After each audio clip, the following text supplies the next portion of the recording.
ನಾವು ಈ ಒಂದು ಎರಡು ಚರಾಕ್ಷರವುಳ್ಳ ರೇಖಾತ್ಮಕ ಸಮೀಕರಣಗಳ ಜೋಡಿಗಳು ಚಾಪ್ಟರ್ಲ್ಲಿ ಸುಮಾರು 2-3 ವಿಧಗಳನ್ನ ಕಲಿತೇವೆ ಅಲ್ವಾ. ಯಾವುದೇ ಒಂದು ಸಮೀಕರಣವನ್ನ ಬಿಡಿಸುವಂತಹ ವಿಧಾನಗಳನ್ನ ನೋಡ್ತಾ ಹೋದಾಗ ಮೊದಲನೇದಾಗಿ ನಾವು ನೋಡಿದ್ದು ಯಾವ ವಿಧಾನ? ಆದೇಶ ವಿಧಾನ. ಎರಡನೇದಾಗಿ ವರ್ಜಿಸುವ ವಿಧಾನ. ಮೂರನೇದು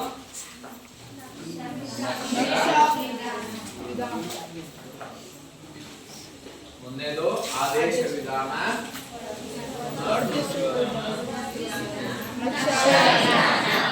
ಮೂರು ವಿಧಾನಗಳನ್ನ ನಾವು ಈ ಒಂದು ಎರಡು ಚರಾಕ್ಷರಗಳ ರೇಖಾತ್ಮಕ ಸಮೀಕರಣ ಜೋಡಿಗಳು ಅಧ್ಯಾಯದಲ್ಲಿ ಕಲಿತೇವೆ.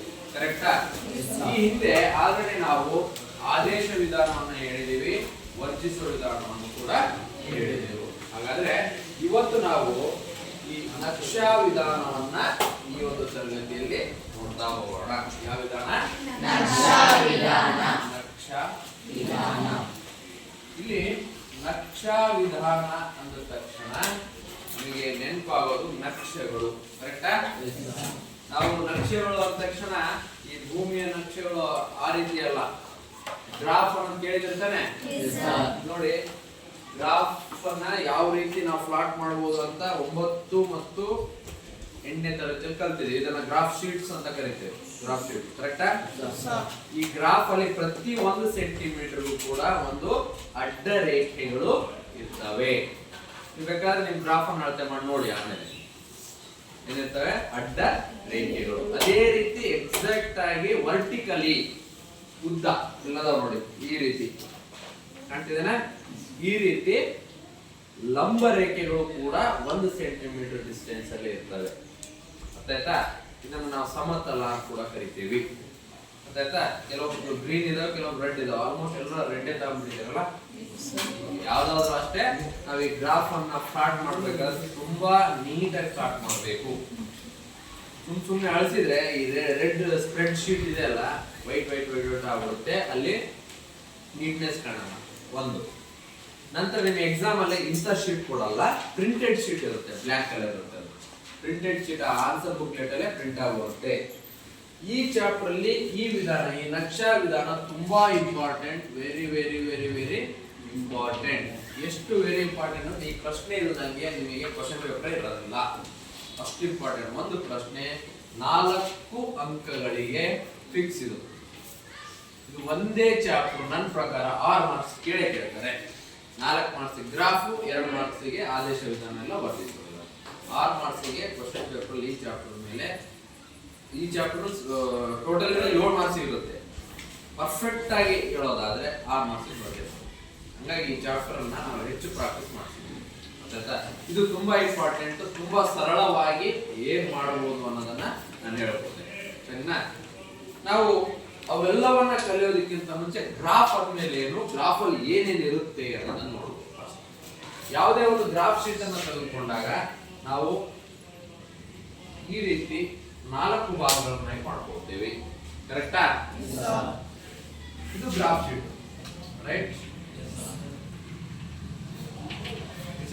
ಗ್ರಾಫ್ ಶೀಟ್ ಅಂತ ಇಲ್ಲಿ 4 ಭಾಗಗಳನ್ನಾಗಿ ಮಾಡ್ಕೊಳ್ತೀವಿ. ಅದಕ್ಕಿಂತ ಮುಂಚೆ ನಮಗೆ ಗೊತ್ತಾಗಬೇಕಾಗಿರೋದು ಈ ಅಕ್ಷವನ್ನ ಏನಂತ ಕರಿತೀವಿ, ಈ ಅಕ್ಷ ಮತ್ತು ಈ ಅಕ್ಷವನ್ನ ಮತ್ತು ಈ ಅಕ್ಷವನ್ನು ಯಾವ ರೀತಿ ನಾವು ಯಾವ ಹೆಸರಿನಿಂದ ಸೂಚಿಸ್ತೇವೆ, ಹಾಗೂ ಆ ಒಂದು ಅಕ್ಷದ ಗೆರೆಯ ಮೇಲೆ ಎಂತಹ ಸಂಖ್ಯೆಗಳು ಬರ್ತವೆ ಅನ್ನೋದನ್ನ ಆಲ್ರೆಡಿ ಹಿಂದಿನ ತರಗತಿಯಲ್ಲಿ ಕಲ್ತಿದ್ವಿ. ಈಗ ಅಕ್ಷವನ್ನ ಏನ್ ಹೆಸರು ಅಂತ ಕೊಡ್ತೇವೆ? y. ಇದು x ಅಕ್ಷ, ಇದು x dash. Very good. x dash, ಇದು y ಡ್ಯಾಶ್. ಇದು ಬೇಸ್. ಇನ್ನು ಮುಂದುವರೆದು ನೋಡೋದಾದ್ರೆ ಇದನ್ನ ಮೂಲ ಬಿಂದು ಅಂತ ಕರಿತೀವಿ. ಮೂಲ ಬಿಂದು, ಬೇಸ್ ಲೈನ್ ಅಲ್ಲ, ಬೇಸ್ ಪಾಯಿಂಟ್ ಅಂತ ಮೂಲ. ಈಗ ನಮ್ಮ ಮೂಲ ಯಾವ್ದಪ್ಪ? ನಮ್ಮ ತಂದೆ ತಾಯಿಗಳು, ಅವ್ರ ಮೂಲ ಅವ್ರ ತಂದೆ, ಇದು ಮೂಲಗಳು ಅಲ್ವಾ? ಹಾಗೆ ಒಂದು ಗ್ರಾಫ್ ಅಲ್ಲಿ ಈ ಮಧ್ಯ ಕಾಣುವಂತ ಬಿಂದುವನ್ನ ಮೂಲ ಬಿಂದು ಅಂತ ಕರಿತೀವಿ. ಅದು 0 ಇರುತ್ತೆ. ಅವರು ರೈಟ್. ಆ ಸೊನ್ನೆಯ ಬಲಭಾಗಕ್ಕೆ ಎಕ್ಸ್ ಅಕ್ಷದ ಕಡೆ ಹೋಗ್ತಾ ಪ್ಲಸ್ ನಂಬರ್ಸ್ಗಳು ಅಂದ್ರೆ ಧನ ಸಂಖ್ಯೆಗಳು ಬರ್ತವೆ. ಸರಿನಾ? ಮೇಲೆ ಹೋಗ್ತಾ ಕೂಡ y ಅಕ್ಷದಲ್ಲಿ ಧನ ಸಂಖ್ಯೆಗಳು ಬರ್ತವೆ. ಕರೆಕ್ಟಾ? ಆದ್ರೆ ಎಕ್ಸ್ ಅಕ್ಷನ ಎಡಭಾಗ ಎಕ್ಸ್ ಡ್ಯಾಶ್ ಅಕ್ಷದ ಕಡೆ ಬಂದಾಗ ಎಕ್ಸ್ ಡ್ಯಾಶ್ ಕಡೆ ಬಂದಾಗ -1 -2 -3 ಬರುತ್ತೆ. ಸರಿನಾ? ಅದೇ ರೀತಿ y ಡ್ಯಾಶ್ ಅಕ್ಷದ ಕಡೆ ಬಂದಾಗ ಕೂಡ ಅಷ್ಟೇ -1 -2 ಅಕ್ಷಗಳು ಬರುತ್ತೆ. ಇನ್ನು ನಾವು ಯಾವ ಚತುರ್ಥಕದಲ್ಲಿ ಯಾವ ಯಾವ ಸಂಖ್ಯೆಗಳು ಬರುತ್ತೆ ಅನ್ನೋದು ನೋಡೋದಾದ್ರೆ ಹಿಂದಿನ ತರಗತಿಯಲ್ಲಿ ಕೂಡ ಹೇಳಿದ್ದೆ. ಈ ಚತುರ್ಥಗಳಲ್ಲಿ ನೋಡೋದಾದ್ರೆ ಇಲ್ಲಿ ಪ್ಲಸ್ ಮತ್ತು ಪ್ಲಸ್ ಸಂಖ್ಯೆಗಳು ಬರ್ತವೆ. ಉದಾಹರಣೆಗೆ +2, +4 ಅಂತಹ ಸಂಖ್ಯೆ ಒಟ್ಟು ಎರಡು ಪ್ಲಸ್ ಅಲ್ಲಿ ಇರಬೇಕಪ್ಪ. ಅಂತಹ ಸಂಖ್ಯೆಗಳು ಈ ಮೊದಲನೇ ಚತುರ್ಥಕ ಅಥವಾ ಫಸ್ಟ್ ಕ್ವಾಡ್ರಾಂಟ್ ಅಂತ ಕರಿತೀವಿ. ಆ ಫಸ್ಟ್ ಕ್ವಾಡ್ರಾಂಟ್ ಅಲ್ಲಿ ಬರುತ್ತೆ. ಇನ್ನು ಎರಡನೇ ನೋಡೋದಾದ್ರೆ ಇಲ್ಲಿ ನೋಡಿ ಎಕ್ಸ್ ಅಕ್ಷ ಯಾವ್ದಿದೆ, y ಅಕ್ಷ ಯಾವ್ದಿದೆ, ಪ್ಲಸ್. ಹಾಗಾದ್ರೆ ಫಸ್ಟ್ ಯಾವತ್ತೂ ಕೂಡ ಎಕ್ಸ್ ಅಕ್ಷ ಚಿಹ್ನೆ ಬರೀಬೇಕು, ನಂತರ y ಅಕ್ಷ ಚಿಹ್ನೆ. ಇಲ್ಲೂ ಅಷ್ಟೇ ಪ್ಲಸ್ ಮೊದಲನೇದು ಏನ್ ಬರಿತೇವೆ ಅದು ಪ್ಲಸ್ ಅನ್ನೋದು ಎಕ್ಸ್ ಅಕ್ಷ, ಈ ಪ್ಲಸ್ ಅನ್ನೋದು y ಅಕ್ಷ. ಇಲ್ಲಿ ನೋಡಿ ಈ ಮೈನಸ್ ಅನ್ನೋದು ಯಾವತ್ತು ಎಕ್ಸ್ ಅಕ್ಷ ಫಸ್ಟ್ ಬರೀತೇವೆ ನಾವು ಯಾವತ್ತು ಬೆಲೆ ನಿರ್ದೇಶಾಂಕಗಳನ್ನು, ನಂತರ y ಅಕ್ಷ ನಿರ್ದೇಶಾಂಕಗಳನ್ನ ನಾವು ಬರೀತೀವಿ. ಅದೇ ರೀತಿ ಇಲ್ಲಿ ಏನ್ ಬರ್ಬೋದು y ಮೈನಸ್. ಇದು ಸೆಕೆಂಡ್ ಕ್ವಾಡ್ರಾಂಟ್, ಇದು ಥರ್ಡ್ ಕ್ವಾಡ್ರಾಂಟ್, ಇದು ಪ್ಲಸ್ ಮೈನಸ್, ಇದು ಫೋರ್ತ್ ಕ್ವಾಡ್ರಾಂಟ್ ಅಂತ ಕರೀತೀವಿ. ಇವೆಲ್ಲವನ್ನ ಕೂಡ 8 ಮತ್ತು 9ನೇ ತರಗತಿಯಲ್ಲಿ ಹೇಳಿದ್ವಿ. ಈ ರೀತಿ ನಾವು ಗ್ರಾಫ್ ಅನ್ನ ಪ್ಲಾಟ್ ಮಾಡ್ತೇವೆ. ಗ್ರಾಫ್ ಅನ್ನ ನಾವು ಪ್ಲಾಟ್ ಮಾಡೋ ಈ ರೀಡಿಂಗ್ಸ್ ಏನಿದೆ, ನಿರ್ದೇಶಾಂಕಗಳನ್ನ ನಾವು ನೋಟ್ ಮಾಡ್ಕೊಳ್ತೇವೆ ಪ್ರತಿ ಸೆಂಟಿಮೀಟರ್ ಇಷ್ಟಿಷ್ಟು ಅಂತ. ಅದನ್ನ ಮಾಡೋಕ್ಕಿಂತ ಮುಂಚೆ ನಾವು ಮುಖ್ಯವಾಗಿ ಮಾಡುವಂತದ್ದು ಸ್ಕೇಲ್ ಅಂತ ಹೇಳಿ ಬರಿತೀವಿ. ಎಕ್ಸ್ ಅಕ್ಷಕ್ಕೆ ಒಂದು ಸ್ಕೇಲ್ ಬರಿತೀವಿ, y ಅಕ್ಷಕ್ಕೆ ನಾವು ಒಂದು ಸ್ಕೇಲ್ ಬರಿತೀವಿ. ಎಕ್ಸ್ ಅಕ್ಷಕ್ಕೆ 1 ಸೆಂಟಿಮೀಟರ್, ಇಲ್ಲಿಂದ ಇಲ್ಲಿ 1 ಸೆಂಟಿಮೀಟರ್ ಅಲ್ವಾ. 1 ಸೆಂಟಿಮೀಟರ್ ಎಷ್ಟು ಅಂದ್ರೆ ಎಷ್ಟು ಮಾನಗಳು ಅಂತ ಅಂತೇವಿ. ಇಲ್ಲಿ ಒಂದಿದೆ, 1 ಮಾನ. 1 ಸೆಂಟಿಮೀಟರ್ ಅಂತ 2, 4, 6, 8, 10 ಇಂತ ಅಂದ್ರೆ 2 ಮಾನ. 3 ತಗೊಂಡ್ರೆ ಹಿಂಗೆ y ಅಕ್ಷಕ್ಕೂ ಅಷ್ಟೇ 1 ಸೆಂಟಿಮೀಟರ್ ಕೊಟ್ಟು 1 ಮಾನ. ಆಲ್ಮೋಸ್ಟ್ ನಮಗೆ ಕೇಳುವಂತದ್ದು 1 ಮಾನದಲ್ಲಿ ಇರುವಂತಹ ಪ್ರಶ್ನೆಗಳನ್ನ ನಮಗೆ ಆನ್ಯುವಲ್ ಎಕ್ಸಾಮ್ ಅಲ್ಲಿ ಕೇಳ್ತಾರೆ. ಅರ್ಥಾಯ್ತಾ? ಈ ರೀತಿ ನಾವು ಯಾವುದೇ ಒಂದು ನಕ್ಷೆಯನ್ನ ಪ್ರಾರಂಭ ಮಾಡ್ಬೇಕಾದ್ರೆ ಅದರ ಬೇಸಿಕ್ ಕಾನ್ಸೆಪ್ಟ್ ಗಳು ನಮಗೆ ಗೊತ್ತಿರಬೇಕು. ಎಲ್ಲವನ್ನೂ ಕೂಡ ನಾವು ಬೇಸಿಕ್ ಕಾನ್ಸೆಪ್ಟ್ ಅಂತ ಕರಿತೀವಿ. ಕ್ಲಿಯರ್? ಅರ್ಥಾಯ್ತಾ? ಹಾಗಾದ್ರೆ ನಾವು ಈ ಒಂದು ಚಾಪ್ಟರ್ ಅಲ್ಲಿ ನೋಡುವಂತದ್ದಪ್ಪ ಏನು ಅಂದ್ರೆ, ನಾವು ಏನು 2 ಚರಾಕ್ಷರವುಳ್ಳ ರೇಖಾತ್ಮಕ ಸಮೀಕರಣ ಜೋಡಿಗಳು ಇರ್ತಾವಲ್ವಾ, ಅದನ್ನ ಆದೇಶ ವಿಧಾನದಿಂದ ಬಿಡಿಸಿದೀವಲ್ವಾ, ವರ್ಜಿಸುವ ವಿಧಾನದಿಂದ ಬಿಡಿಸಿದೀವಲ್ವಾ, ಅವೆರಡೂ ಕಲ್ತಿದೀವಿ. ಈಗ ನಕ್ಷಾ ವಿಧಾನಕ್ಕೆ ಬಂದಿದ್ವಿ. ಇಲ್ಲಿ ನಕ್ಷಾ ವಿಧಾನದಲ್ಲಿರ್ಬೋದು, ಆದೇಶ ವಿಧಾನ ಇರ್ಬೋದು, ವರ್ಜಿಸುವ ವಿಧಾನ. ಒಂದು ಸಮೀಕರಣವನ್ನ ಈ 3 ವಿಧಾನದಿಂದ ಬಿಡಿಸಿದಾಗ ಬರುವಂತಹ ಉತ್ತರ ಯಾವತ್ತೂ ಕೂಡ ಒಂದೇ ಆಗಿರುತ್ತೆ. ಯಾವುದೇ ಕಾರಣಕ್ಕೆ ಬದಲಾವಣೆ ಆಗೋದಿಲ್ಲ. ಕ್ಲಿಯರ್? ಒಂದು ಪ್ರಾಬ್ಲಮ್ ಅನ್ನ ತೆಗೆದುಕೊಂಡು ನಾವು ಸಾಲ್ವ್ ಮಾಡ್ತಾ ಹೋಗೋಣ. ತುಂಬಾ ಸರಳವಾಗಿರುವಂತದ್ದನ್ನೇ ತಗೋಣ. x plus y, first question. x plus y is equals to 1, right? x minus y is equals to 1. ಇದು ನಾನು ತೆಗೆದುಕೊಂಡಿರುವಂತಹ ಪ್ರಾಬ್ಲಮ್. ಇಲ್ಲಿ ಪ್ರತಿಯೊಂದು ಕೂಡ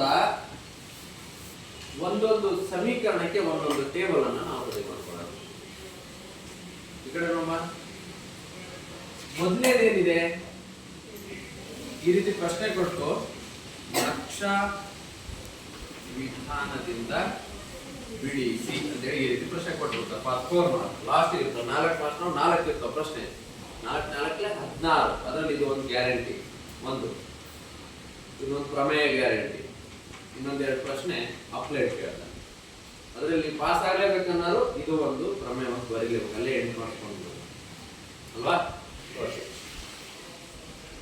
ಫಸ್ಟ್ ಏನ್ ಮಾಡೋಣ, x plus y is equals to 1 ತೆಗೆದುಕೊಳ್ಳೋಣ.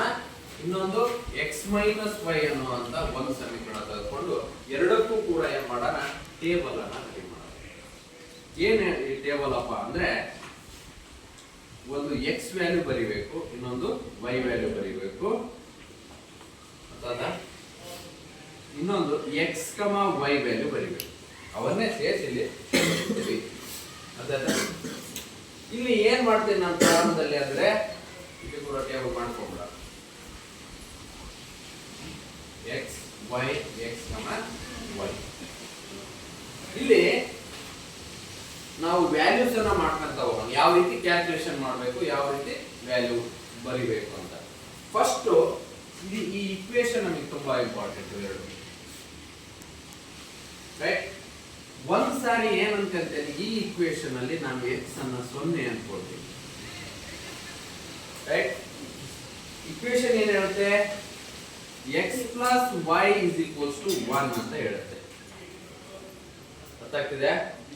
X plus y is equals to 1 ಮೊದಲನೇ equation. Right, ಇಲ್ಲಿ ನಾನು ಎಕ್ಸ್ ಬೆಲೆ ಏನು ಅನ್ಕೊಂಡೆ, ಎಕ್ಸ್ ಎಲ್ಲಿದೆ, ಇಲ್ಲಿದೆ ಅಲ್ವಾ. ಈ ಎಕ್ಸ್ ಬೆಲೆಯನ್ನ ಈ ರೀತಿ ಮುಚ್ಚೋಣ. ರೈಟ್, ಇಲ್ಲಿ ಏನಿತ್ತು, x plus y is equals to 1. X plus y is equals to 1. ನೋಡಿ, ಇವೆರಡನ್ನ ಸೇರಿಸಿದ್ರೆ 1 ಆಗ್ಬೇಕಲ್ವಾ ಬೆಲೆ. L H S equals to R H S ಹಾಕ್ಬೇಕು. ಕರೆಕ್ಟಾ? ಈ ಕಡೆ ಏನೋ ಮಾಡ್ತಿದ್ದ ನೋಡಪ್ಪ, ನಾಳೆ ಇದೇ ಗ್ರಾಫ್ ಅನ್ನ ಬೋರ್ಡ್ ಮೇಲೆ ಮಾಡಿಸ್ತಾನಿಲ್ಲ, ಇಲ್ಲಿ ಟೆಸ್ಟ್ ಕೊಟ್ಬಿಡುತ್ತೆ. ಸೇಮ್ ಗ್ರಾಫ್ ಇರ್ಬೋದು, ಇನ್ನೊಂದು ಗ್ರಾಫ್ ಇರ್ಬೋದು. ಕರೆಕ್ಟಾಗಿ ಕೇಳ್ತಾರೆ. ಈಗ ಎಕ್ಸ್ 0 ಅಂದ್ಮೇಲೆ ಎಕ್ಸ್ ಇಲ್ಲ ಅಂತ ಇದನ್ನ ಈ ಕೈಲೇ ಮುಚ್ಕೊಂಡಪ್ಪ. ರೈಟ್, ಈಗ ಏನ್ ಮಾಡ್ತೇನೆ, ವೈ ಬೆಲೆ ಏನ್ ಹಾಕಿದ್ರೆ ನಮಗೆ 1 ಬರುತ್ತೆ. ಕರೆಕ್ಟ್, 1 ಹಾಕಿದ್ರೆ ಅವಾಗ ವೈ ಬೆಲೆ 1 ಆಗುತ್ತೆ ಅಂತ ಅರ್ಥ. ಇದು ಈಕ್ವಲ್ ಆಗ್ಬೇಕಲ್ವಾ, ಅವಾಗ ವೈ ಬೆಲೆ ಏನಾಗುತ್ತೆ, 1 ಆಗುತ್ತೆ. ಅರ್ಥ ಆಯ್ತಾ? ಅಲ್ಲಿ ನಮಗೆ ಎಕ್ಸ್ 0 ಆದ ವೈ ಎಷ್ಟು ಬಂತು, 1. ನೆಕ್ಸ್ಟ್ ಸೇಮ್ ಅಂದ್ರೆ ಎಕ್ಸ್ 0 ಆದಾಗ ಏನ್ ಬಂತು, ಇದೇನು ಬರೆಯೋ ಅವಶ್ಯಕತೆ ಇಲ್ಲ. ವೈ ಬೆಲೆ 1 ಹಾಕಿದಾಗ ಈ ಕಡೆ 1 ಬಂತು. 1 ಇಕ್ವಲ್ಸ್ ಅಥವಾ y 0 then y equals to 1. Calculation part ಬೇಕಾದ್ರೆ ಹೀಗೆ ಮಾಡಬಹುದು. ಅದೇ same equation x plus y is equals to 1. ಅದೇ ಇಕ್ವೇಶನ್. ಈಗ ಏನ್ ಮಾಡ್ತೇನೆ, ಆಗ್ಲೇ ಎಕ್ಸ್ 0 ಅನ್ಕೊಂಡೆ, ಈಗ ಏನ್ ಮಾಡ್ತೇನೆ, ವೈ ಅನ್ನ 0 ಅನ್ಕೊಳ್ತೇನೆ. ಹಾಗಾದ್ರೆ ಇಲ್ಲಿ ವೈ ಅನ್ನ ನಾನು ಈ ರೀತಿ ಕ್ಲೋಸ್ ಮಾಡಿದೆ. ಎಕ್ಸ್ ಬೆಲೆ 1. ಕರೆಕ್ಟಾ? ಅಂದ್ರೆ ಇಲ್ಲಿ ಏನಾಯ್ತು, ಎಕ್ಸ್ ಪ್ಲಸ್ ವೈ ಬೆಲೆ 0 ಮಾಡ್ಕೊಂಡೆ. ಕರೆಕ್ಟಾ? ಹಾಗಾದ್ರೆ ಉಳಿದಿದ್ದು ಎಕ್ಸ್ ಇಸ್ ಈಕ್ವಲ್ಸ್ ಟು 1 ಅಲ್ವಾ. ಅದೇ ತಾನೇ ನಾವು ಮಾಡಿದ್ದು. ಕ್ಯಾಲ್ಕುಲೇಷನ್ ಪಾರ್ಟ್ ಆದ್ರೆ ಹಿಂಗ್ ಮಾಡ್ಬೋದು. ಆಸ್ ಇಟ್ ಇಸ್ ಸೇಮ್ ಆ ಕಡೆ ಮಾಡೋಣ. ನಾವು ಯಾಕೆ ಎರಡೆರಡೆ ಪಾಯಿಂಟ್ ಸಾಕಂತ ಮಾಡಿದ್ದೇನೆ ಅಂದ್ರೆ, ಯಾವುದೇ ಒಂದು ನೇರ ರೇಖೆ ಸರಳ ರೇಖೆ ಹೇಳ್ಬೇಕಾದ್ರೆ 2 ಪಾಯಿಂಟ್ ಸಾಕು ನಮಗೆ ಹೇಳ್ಬೇಕಾದ್ರೆ. ಇಲ್ಲೊಂದು ಬಿಂದು ಇಲ್ಲೊಂದು ಬಿಂದು ಇದ್ರೆ ಸಾಕಲ್ಲ, ಎಳೆದು ಬಿಡ್ಬೋದು ರೇಖೆಯನ್ನ ಅಲ್ವಾ. ಆಸ್ ಇಟ್ ಇಸ್ ಇಲ್ಲೂ ಕೂಡ ನೋಡಿ ಏನಿದೆ equation, x minus y equals to 1. Same first ಸಾರಿ ಏನ್ ಮಾಡ್ತೇನೆ ನಾನು, ವೈ ಎಕ್ಸ್ ಬೆಲೆಯನ್ನ 0 ಅನ್ಕೊಳ್ತೇನೆ, ವೈ ಬೆಲೆಯನ್ನ ಹಾಕ್ಬೇಕು. ಹಾಗಾದ್ರೆ ಎಕ್ಸ್ 0 ಅನ್ಕನ್ನ, ವೈ ಬೆಲೆ ಈ ಕಡೆ ಏನಿದೆ ಪ್ಲಸ್ 1 ಬರಬೇಕು. ಹಾಗಾದ್ರೆ ವೈ ಜಾಗಕ್ಕೆ ಏನ್ ಹಾಕಿದ್ರೆ +1 ಬರುತ್ತೆ. Right, correct. -1 ಅಲ್ವಾ. ಹಾಗಾದ್ರೆ ಇಲ್ಲಿ -1 ಹೇಗೆ, ಎಕ್ಸ್ 0 ಆಯ್ತು. ಕರೆಕ್ಟಾ? ಇಲ್ಲಿ ಮೈನಸ್ ಇದೆ, ವೈ ಬೆಲೆ -1 ಹಾಕಿದಾಗ ಮೈನಸ್ ಇಂಟು ಮೈನಸ್ +1. ಕರೆಕ್ಟಾ? ಇದೇನು ಕ್ಯಾಲ್ಕುಲೇಷನ್ ಪಾಠ ಬೇಡ, ನಡೆಯುತ್ತೆ. ಮಾಡ್ತೀರಾ? ಬೇಕಾದ್ರೆ x - y = 1, x 0 -y ಹಾಗೆ ಬರ್ಕೊಳ್ಳಿ. 1 ಉಳಿತು, -y +1. ನಮಗೆ ಬೇಕಾಗಿರೋದೇನು, -y ಬೇಕಾಗಿಲ್ಲ, +y ಬೇಕು. ಇದನ್ನ ಆ ಕಡೆ ಕಳಿಸಿ, ಅದನ್ನ ಈ ಕಡೆ ಕಳಿಸ್ಬಿಡಿ. 1 = y -1 ಕರೆಕ್ಟ್ ಬಂತ, +1 ಈ ಕಡೆ ಬಂತು, -1 ಆಯ್ತು, -y ಆ ಕಡೆ +1 ಆಯ್ತು, y ಬೆಲೆ -1 ಬಂತ. ಇದು ಕ್ಯಾಲ್ಕುಲೇಷನ್ ಪಾರ್ಟ್. ರೈಟ್. ಈಗ ಮತ್ತೆ ಯಾವ್ದನ್ನು ಸೊನ್ನೆ ಮಾಡ್ಕೊಳ್ಳೋಣ ಈಗ y ಜಾಗದಲ್ಲಿ ನೋಡಿ y ಸೊನ್ನೆ ಮಾಡ್ಕೊಂಡು x ಎಷ್ಟು ಬರುತ್ತೆ x minus y is equals to 1. ಈಗ ಏನ್ ಮಾಡ್ತೇನೆ ನಾನು y ಅನ್ನ ಸೊನ್ನೆ ಅನ್ಕೊಂಡೆ, ಹಾಗಾದ್ರೆ y ಅನ್ನ ಈ ರೀತಿ ಕ್ಲೋಸ್ ಮಾಡಿ ಚಿಹ್ನೆ ಸಮೇತ ಕ್ಲೋಸ್ ಮಾಡಿ ಏನ್ ಕಾಣ್ತಿದೆ ಈಗ x ಬೆಲೆ ಏನ್ ಕಾಣ್ತಿದೆ ಬರುತ್ತೆ ಇಲ್ಲ ನೋಡೋಣ ಕ್ಯಾಲ್ಕುಲೇಷನ್ ಮಾಡಿ x ಹಾಗೆ ಬರುತ್ತೆ ಮೈನಸ್ y ಬೆಲೆ 0 1 ಕರೆಕ್ಟಾ ಮೈನಸ್ 0 ಅಂದ್ರೂ ಅಷ್ಟೇ ಪ್ಲಸ್ 0 ಅಂದ್ರೂ 0ಗೆ ಏನು ಬೆಲೆ ಇರೋದಿಲ್ಲ therefore x ರೈಟ್ ಬಂತಾ ಹಾಗಾದ್ರೆ ಇಲ್ಲಿ ಏನು ಬರಿಬೇಕು ಫಸ್ಟ್ x ಬೆಲೆ ಬರಿಬೇಕು ಅರ್ಥಾತ್ ಫಸ್ಟ್ x ಬೆಲೆ 0 ಆಮೇಲೆ ಕಮ y ಬೆಲೆ 0 1 ನೋಡಿ ರೈಟ್ ಇಲ್ಲಿ ಮೊದಲೇ ಯಾವ ಅಕ್ಷ x ಅಕ್ಷ ಎರಡನೇದು y ಅಕ್ಷ x ಅಕ್ಷ y ಅಕ್ಷ ಸೇಮ್ ಇಲ್ಲಿ 0 ಮೈನಸ್ 1 ಕರೆಕ್ಟಾ ಈಗ ನಾವು ಗ್ರಾಫ್ ಅನ್ನು ತೆಗೆದುಕೊಳ್ಳಬೇಕು ನಾನೇ ಗ್ರಾಫ್ ಹಾಕ್ತೇನೆ ರಫ್ ಆಗಿ ಎಲ್ಲರೂ ಸುಮ್ಮನೆ ನೋಡ್ಕೊಳ್ಳಿ ಆಮೇಲೆ ಮತ್ತೆ ಕಂಟಿನ್ಯೂ ಮಾಡೋಣ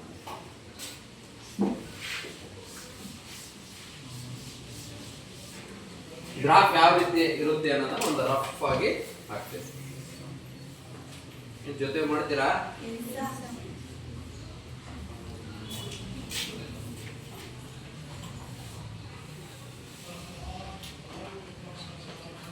ಲಂಬವಾಗಿರೋದು ಯಾವ ಅಕ್ಷ ಲಂಬವಾಗಿರೋದು ಯಾವ ಅಕ್ಷ y ಅಕ್ಷ ಎಸ್ ಅಕ್ಷ ಅನ್ನೋದು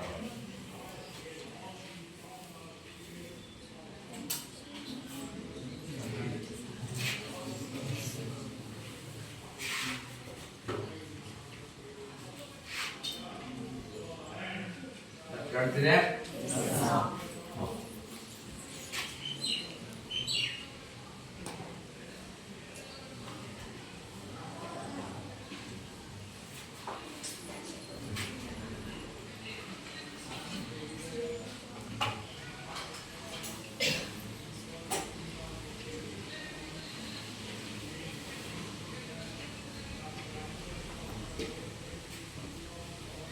ಕರೆಕ್ಟಾ ಗ್ರಾಫ್ ಇದೇ ರೀತಿ ಇರುತ್ತಲ್ಲ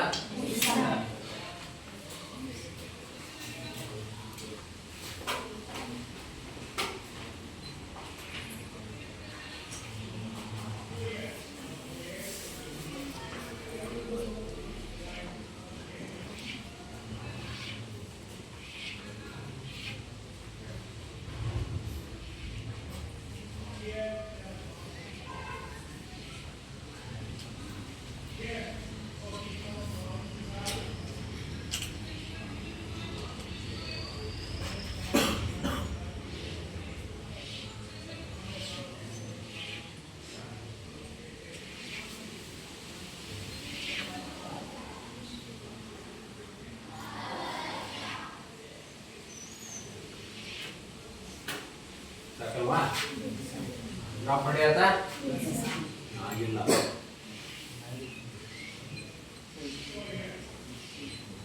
ಈ ರೀತಿ ಗ್ರಾಫ್ ಎಲ್ಲ ಪ್ರಾಬ್ಲಮ್ಸ್ ಮಾಡಕ್ಕಾಗಲ್ಲ ಓಕೆ ಒಂದನ್ನ ನೀಟಾಗಿ ತೋರಿಸ್ತೇನೆ ಕರೆಕ್ಟಾಗಿ ನೋಡ್ಕೊಳ್ಳಿ ಈ ರೀತಿ ಗ್ರಾಫ್ ಇರುತ್ತೆ ಈ ನಿಮ್ಮ ಗ್ರಾಫ್ನ ಮಧ್ಯಕ್ಕೆ ಒಂದು ಲೈನ್ ಹೇಳ್ಕೊಳ್ಬೇಕು ಆಮೇಲೆ ಮಧ್ಯಕ್ಕೆ ಲಂಬವಾಗಿ ಒಂದು ಲೈನನ್ನ ಈ ರೀತಿ ಹೇಳ್ಕೊಂಡ್ಬಿಟ್ರೆ ನಮಗೆ ಈಸಿ ಆಗುತ್ತೆ ಲಾಸ್ಟ್ ಪೇಜ್ ಕಾಣ್ತಿದೇನಪ್ಪ ಕಾಣ್ತಿದಲ್ವಾ ಓಕೆ ಇದು ಗ್ರಾಫ್ ನ ಸ್ಪ್ರೆಡ್ ಶೀಟ್ ಗ್ರಾಫ್ ಶೀಟ್ ಅಂತ ಕರೀತೇವೆ ರೈಟ್ ಈಗ ನಮಗೆ ಬಂದಿರೋ ವ್ಯಾಲ್ಯೂ ಪ್ರಕಾರ ಕಡಿಮೆ ಅಂದ್ರೆ 0 ಇದೆ ಹೈಯೆಸ್ಟ್ ಅಂದ್ರೆ 1 ಇದೆ ಹಾಗಾದ್ರೆ ಸ್ಕೇಲ್ ಬರ್ಕೊಳ್ತೀವಿ ಸ್ಕೇಲ್ ಯಾವ ರೀತಿ ಬರೀತೇವಪ್ಪ ಅಂದ್ರೆ ಸ್ಕೇಲ್ x ಅಕ್ಷ ಈಗ ಯಾರೋ ಮಾರ್ಕ್ ಹಾಕಬೇಕು x ಅಕ್ಷ ಅಂತ ಬಂದು ಯಾರೋ ಮಾರ್ಕ್ ಹಾಕಬೇಕು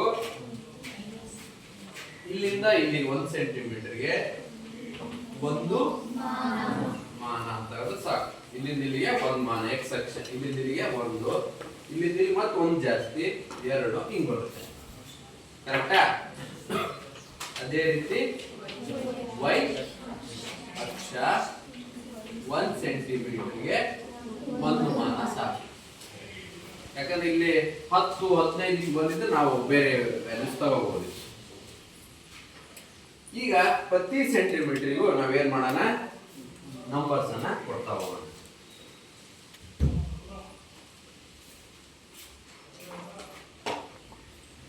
1 ಬರೀ 1 ಅಂತ ಬರುತ್ತೆ ಸರ್. 1 2 3 4 ಒಂದೊಂದು ಜಾಸ್ತಿ ತಾನೆ, 1 ಸೆಂಟಿಮೀಟರ್ 1 ಮಾನ ಜಾಸ್ತಿ ಆಗುತ್ತೆ ಅಂತ ಅರ್ಥ. ಇವು x ಅಕ್ಷ. ಈ ಕಡೆ ಬಂದ್ರೆ -1 -2 -3 -4 ಮೇಲೋದ್ರೆ -1 ಅಂತ. ಇದು -1 ಹಾಗಾದ್ರೆ ಅಕ್ಷರಗಳು ಗೊತ್ತಲ್ಲ, ಇದು y ಡ್ಯಾಶ್ y x ಎಲ್ಲ ನೀವು ಗ್ರಾಫ್ ಅಲ್ಲಿ ನೋಟ್ ಮಾಡ್ಕೊಳ್ಬೇಕು. ಕರೆಕ್ಟ್. ಈಗ ನಾವು ಪಾಯಿಂಟ್ಸ್ ಗಳನ್ನ ಗುರುತಿಸ್ತಾ ಹೋಗೋಣ. ಗೊತ್ತಾಯ್ತಾ? ನೋಡಿ, ಅಕಸ್ಮಾತ್ ಇಲ್ಲಿ 2 ಮಾನಗಳು ಅಂತ ಬರ್ತಿದೆ ಅನ್ಕೊಳ್ಳಿ. ಇಲ್ಲಿಂದ ಇಲ್ಲಿಗೆ ಎಷ್ಟಾಗುತ್ತೆ? 2. ಇಲ್ಲಿಂದ ಇಲ್ಲಿಗೆ 4. ಇಲ್ಲಿಂದ ಇಲ್ಲಿಗೆ 6.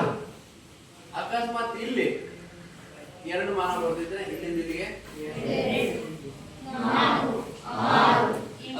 ಅಷ್ಟರ ಮಟ್ಟಿಗೆ ಬರಲ್ಲ, ಬಂದ್ರು ಕೂಡ ಬರ್ಕೋಬಹುದು. ಯಾಕಂದ್ರೆ ಈಗ 10 ಪಾಯಿಂಟ್ ಇಲ್ಲಿ 10 12 ಅಂತ ಬಂದ್ಬಿಟ್ರು ಪಾಯಿಂಟ್ಸ್.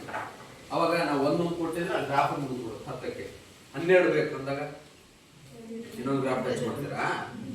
ಇಲ್ಲ. ಇಲ್ಲೇ ಏನ್ ಮಾಡ್ತೀವಿ, ಇಲ್ಲಿಂದ ಇಲ್ಲಿ 2 ಹಾಕ 5 ನಂಬರ್ಗೆ 10 ಮುಗೀತು. 6ನೇದು 12 ಆಗುತ್ತಲ್ಲ, ಹಂಗೆ ಸ್ಕೇಲ್ ಅನ್ನ ಬರೀತೀವಿ. ಈಗ ಈ ಪಾಯಿಂಟ್ಸ್ ಅನ್ನು ತೆಗೆದುಕೊಳ್ಳೋಣ.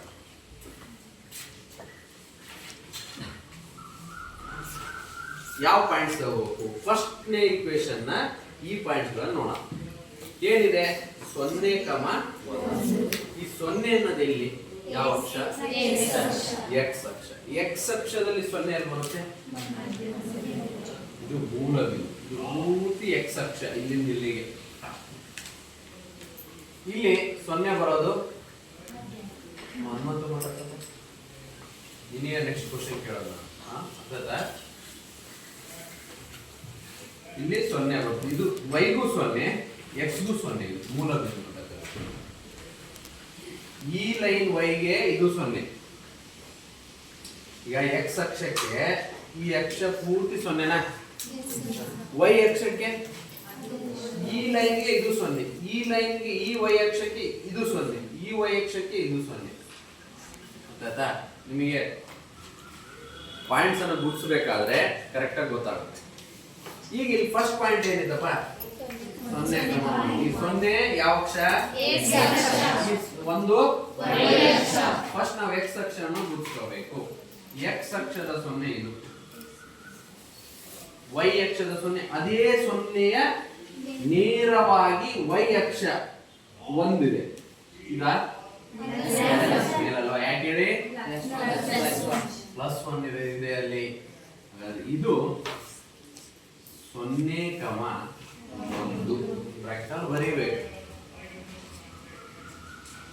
ಕಾಣ್ತಿದೆ?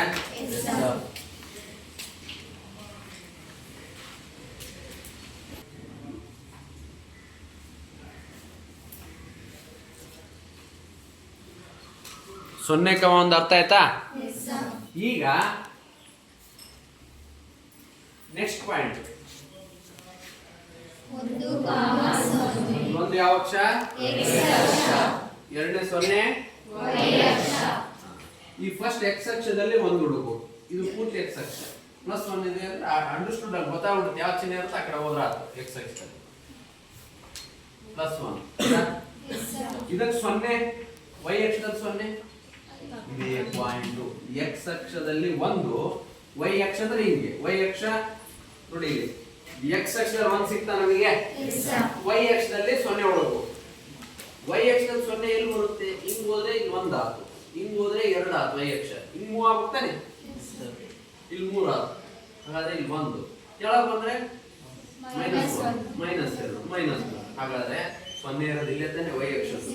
therefore ಇಲ್ಲಿ x ಅಕ್ಷದ y ಅಕ್ಷದ 0 1,0 ಆಯ್ತಾ. ಈ ಈಕ್ವೇಶನ್ ರೆಡಿ ಆಯ್ತು.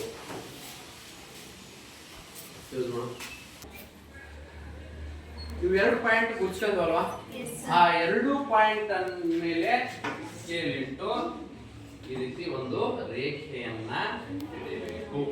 ರೈಟ್ ಅಂತ. ಈಗ ಇನ್ನೊಂದು ಈಕ್ವೇಶನ್ ಇದೆ, ಅದರದ್ದು ಕೂಡ ನಾವೇನ್ ಮಾಡಬೇಕು, ಬಿಂದುಗಳನ್ನ ಗುರುತಿಸಬೇಕು. ಮೊದಲನೇ ಈಕ್ವೇಶನ್ ಎರಡನೇ ಈಕ್ವೇಶನ್ x - y = 1 ನಿರ್ದೇಶಾಂಕಗಳು ನಾವು ಕಂಡುಹಿಡಿದಿದ್ದೀವಿ. ಸರಿನಾ?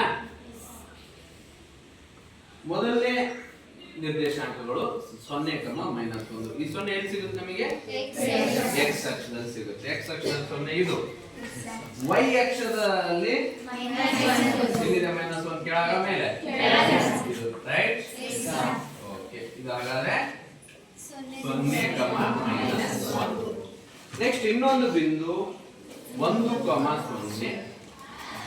ಇಲ್ಲಿ ಒಂದು ಯಾವ ಅಕ್ಷ? x ಅಕ್ಷದಲ್ಲಿ ಒಂದಿದು. ಕರೆಕ್ಟಾ? 0 ಇದೆ ಮತ್ತು ಇಲ್ಲೇ ಬರುತ್ತೆ ಆ ಪಾಯಿಂಟ್ 1, 0. ಆಗ ಮಾಡೋದಲ್ಲ ಅದೇ ರೀತಿ ಈ ಬಿಂದು ಈ ಬಿಂದುವನ್ನು ಸೇರಿಸಿ ಒಂದು ರೇಖೆಯನ್ನ ಈ ರೀತಿ ಎಳಿಬೇಕು. ರೈಟ್? ಆ ಎರಡೂ ರೇಖೆಗಳು ಎಲ್ಲಿ ಟಚ್ ಆದವು ಅನ್ನೋದನ್ನ ನಾವು ಗುರುತು ಮಾಡ್ಕೋಬೇಕು. ಎರಡೂ ರೇಖೆಗಳು ಎಲ್ಲಿ ಒಂದಕ್ಕೊಂದು ಐಕ್ಯ ಆಯಿತು, ಎಲ್ಲಿ ಒಂದನ್ನೊಂದು ಛೇದಿಸ್ತು ಅಂದ್ರೆ ಈ ಬಿಂದುವಿನಲ್ಲಿ ಒಂದಕ್ಕೊಂದು ಛೇದಿಸ್ತು. ರೈಟ್? ಹಾಗಾದ್ರೆ x ಅಕ್ಷ ಏನು, y ಅಕ್ಷ ಏನು? x ಅಕ್ಷದಲ್ಲಿ ಅದು ಎಲ್ಲಿ ಛೇದಿಸ್ತು? 1 ಅನ್ನೋದ ಹತ್ರ. y ಅಕ್ಷದಲ್ಲಿ ಎಲ್ಲಿ ಛೇದಿಸ್ತು? 0 ಅನ್ನೋದ ಹತ್ರ. ಹಾಗಾದ್ರೆ ಅದು ಎಲ್ಲಿ ಛೇದಿಸ್ತಲ್ಲ ಅಲ್ಲಿ ನಾವು x ಮತ್ತು y ಬೆಲೆ ಬರೀತೇವೆ. That is x = 1,0 then x = 1 y = 0. ನಾವು ವರ್ಜಿಸುವ ವಿಧಾನವನ್ನು ಮಾಡಿದಾಗ ಇದನ್ನೇ ತೆಗೆದುಕೊಂಡು ಏನ್ ಬರಬೇಕು, ನಮಗೆ x ಬೆಲೆ ಒಂದೇ ಬರುತ್ತೆ, y ಬೆಲೆನೂ 0 ಬಂದೇ ಬರುತ್ತೆ. ಬೇಕಾದ್ರೆ ನೀವು ಮನೇಲಿ ಮಾಡಿ ಉದಾಹರಣೆಗೆ ಆ ಬೆಲೆ ತೆಗೆದುಕೊಂಡು ಇಲ್ಲೇ ರಫ್ ಆಗಿ ನೋಡ್ಬಿಡೋಣ ಅಲ್ವಾ. x ಬೆಲೆ ಏನಪ್ಪ, y ಬೆಲೆ ಏನಪ್ಪ? 1 ಬಂತ? ಹೌದಲ್ವಾ? ಇದು 0 ಆಗುತ್ತೆ. ಇಲ್ಲಿ ನೋಡೋಣ, x ಬೆಲೆ ಏನಪ್ಪ, y ಬೆಲೆ ಏನಪ್ಪ? y 0 ಅಂತ 1 ಬಂತ? ನಾವು ಮಾಡಿದ್ದು ಕರೆಕ್ಟ್ ಆಗಿದೆ. ವರ್ಜಿಸುವ ವಿಧಾನ ಮಾಡಿ, ಆದೇಶ ವಿಧಾನ ಮಾಡಿ, ಸೇಮ್ ಬಂದೇ ಬರುತ್ತೆ. ರೈಟ್? ಎಷ್ಟು ಜನ ಗ್ರಾಫ್ ತಂದಿದ್ದೀರಾ? ಗ್ರಾಫ್ ಹಿಡ್ಕೊಳ್ಳಿ.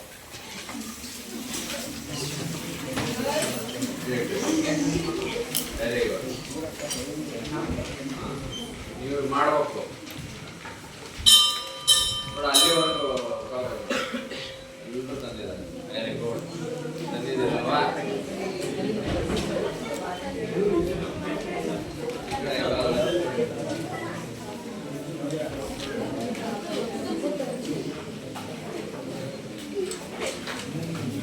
ಗ್ರೀನ್ ಜಾಸ್ತಿ ಇದಾವ, ರೆಡ್ ಜಾಸ್ತಿ ಇದಾವ? ರೆಡ್ಡಾ? ಹಾಗಾದ್ರೆ ನೀವು ಮಾಡ್ತೀರ ಇದೇ ಲೆಕ್ಕವನ್ನು ಬರ್ಕೊಳ್ಳಿ, ಇದನ್ನೇ ಮಾಡಿ. ಓಕೆ? ಇದೇ ಲೆಕ್ಕ ಯಾರಿಗಾದ್ರೂ ಅರ್ಥ ಆಗಿಲ್ಲ ಅಂದ್ರೆ ಕೇಳಬಹುದು, ಯಾವ್ದಾದ್ರು ಸ್ಟೆಪ್ ಅರ್ಥ ಆಗಿಲ್ಲ ಅಂದ್ರೆ ಕೇಳಬಹುದು. ನೀವು ಈಗ ಏನ್ ಮಾಡಿ ನೋಡಿ, ಯಾವ್ದು ಬಿಡಿಸ್ಬೇಕು ಇಲ್ಲ ಅಂದ್ರೆ ಸಿಂಗಲ್ ಪೇಜಸ್ ಅಲ್ಲೇ ಬಿಡಿಸ್ಬೇಕು. ಫಸ್ಟ್ ಗ್ರಾಫ್ ಅನ್ನು ಇವತ್ತು ಮಾಡಿದ್ದು, ಆ ಫಸ್ಟ್ ಗ್ರಾಫ್ ಅನ್ನ ಇಲ್ಲಿ ಮೇಲ್ಭಾಗದಲ್ಲಿ ಪೆನ್ಸಿಲ್ ಕೊಡಿ. ಗ್ರಾಫ್ ಅಲ್ಲಿ ಯಾವುದೇ ಕಾರಣಕ್ಕೂ ಪೆನ್ ಅನ್ನ ಟಚ್ ಮಾಡಬಹುದು. ಏನೇ ಬರೆಯೋದು ಪೆನ್ಸಿಲ್ ಬರೆಯೋದು. ಯಾರಾದ್ರೂ ಇದ್ರ ಮೇಲೆ ಪೆನ್ನಿಂದ ಏನೋ ಒಂದು ಡಾಟ್ ಇಟ್ಟರು ಕೂಡ ಪನಿಷ್ಮೆಂಟ್ ಕೊಡ್ತಾರೆ. ಈ ರೀತಿ ಗ್ರಾಫ್ ಇರುತ್ತೆ. ಫಸ್ಟ್ ಗ್ರಾಫ್ ಅಲ್ಲಿ ಬರೆಯೋದು ಮೇಲೆ ಒಂದೊಂದು ಹಾಕಿ ರೌಂಡ್ ಹಾಕಿ ಪ್ರಶ್ನೆಯನ್ನ ಇಲ್ಲಿ ಬರೀಬೇಕು.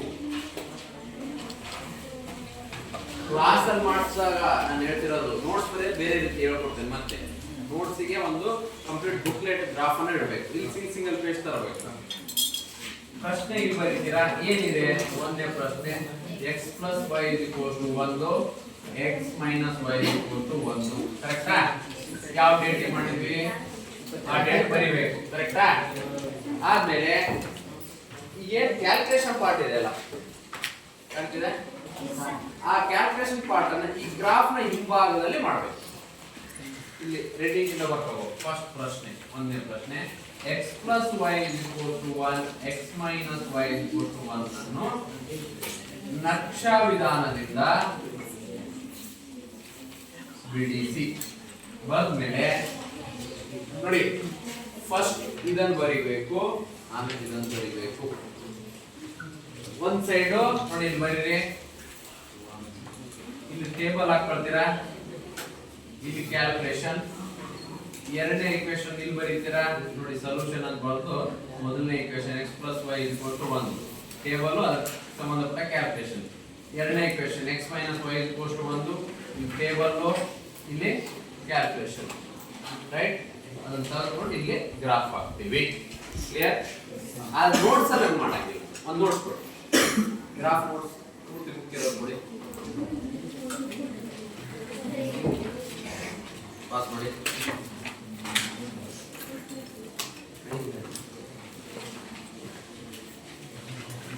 ನೋಡಿ ಇದು ನೋಟ್ಸ್ ಪ್ರಾರಂಭದಲ್ಲಿ ಹೀಗಿರುತ್ತೆ ರೈಟ್ ಇದನ್ನ ಈ ರೀತಿ ತಿರುಗಿಸಿದಾಗ ಇಲ್ಲಿ ಗ್ರಾಫ್ ಮಾಡಬೇಕು ಈ ಗ್ರಾಫ್ ನ ಕ್ಯಾಲ್ಕುಲೇಷನ್ ಇಲ್ಲಿ ಇರಬೇಕು ಅಕ್ಕಪಕ್ಕ ಅರ್ಥಾಯ್ತಾ ಈ ಪಾರ್ಟ್ ಅನ್ನ ಕ್ಯಾಲ್ಕುಲೇಷನ್ ಪಾರ್ಟ್ ಅನ್ನ ಇಲ್ಲಿ ರೂಲ್ಡ್ ಪೇಪರ್ ಅಲ್ಲಿ ಬರೀಬೇಕು ಈ ಗ್ರಾಫ್ ಅನ್ನ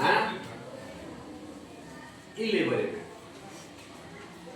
ಹಾಗೆ ಅರ್ಥಾಯ್ತಾ ಇದು ನೋಟ್ಸ್ ಮನೆಯಲ್ಲಿ ಮಾಡೋಂಥದ್ದು ಕ್ಲಿಯರ್ ಅರ್ಥಾಯ್ತಾ ಇದನ್ನ ಮಾಡಿ ಅರ್ಥ ಆಗಿದೆ ಅಲ್ವಾ ಎಷ್ಟು ಜನರಿಗೆ ಅರ್ಥ ಆಗಿಲ್ಲ ಕೈ ಎತ್ತಿ ವೆರಿ ಗುಡ್ ಕೈ ಎತ್ತಬೇಕು ಫುಲ್ಲು ಎಲ್ಲ ಬಲಗೈ ಎತ್ತಿದಿರಲ್ವಾ ಹಂಗಂದ್ರೆ ಎಲ್ರಿಗೂ ಕೂಡ ಬಲಗೈ ಇದೆ ಕನ್ಫರ್ಮ್ ಆಯ್ತು ಅರ್ಥ ಆಯ್ತಲ್ವಾ ನಕ್ಷಾ ವಿಧಾನ ಮುಂದಿನ ತರಗತಿಯಲ್ಲಿ ಮತ್ತೆ ಸಾಕಷ್ಟು ಕೂಡ ನಮಗೆ ಪ್ರಾಬ್ಲಮ್ಸ್ ಇದೆ ಎಲ್ಲ ಬರೀ ಗ್ರಾಫಿಗೆ ಸಂಬಂಧಪಟ್ಟ ಇಲ್ಲಿ ಸುಮಾರು 12 ಇದಾವೆ ಬಿಡಿಸಿರೋದು ಇದಾವೆ ಒಂದು 15 ಇದಾವೆ ಎಲ್ಲವನ್ನ ನೀವೇ ಮಾಡಬೇಕು ನಾನು ನಿಮಗೆ ಹಿಂಗ್ ಮಾಡೋದಂತ ಕೆಲವೊಂದು ಪ್ರಾಬ್ಲಮ್ ಅನ್ನ ಬಿಡಿಸ್ತೇನೆ ಕ್ಲಿಯರ್ ಅರ್ಥ ಇದಲ್ವಾ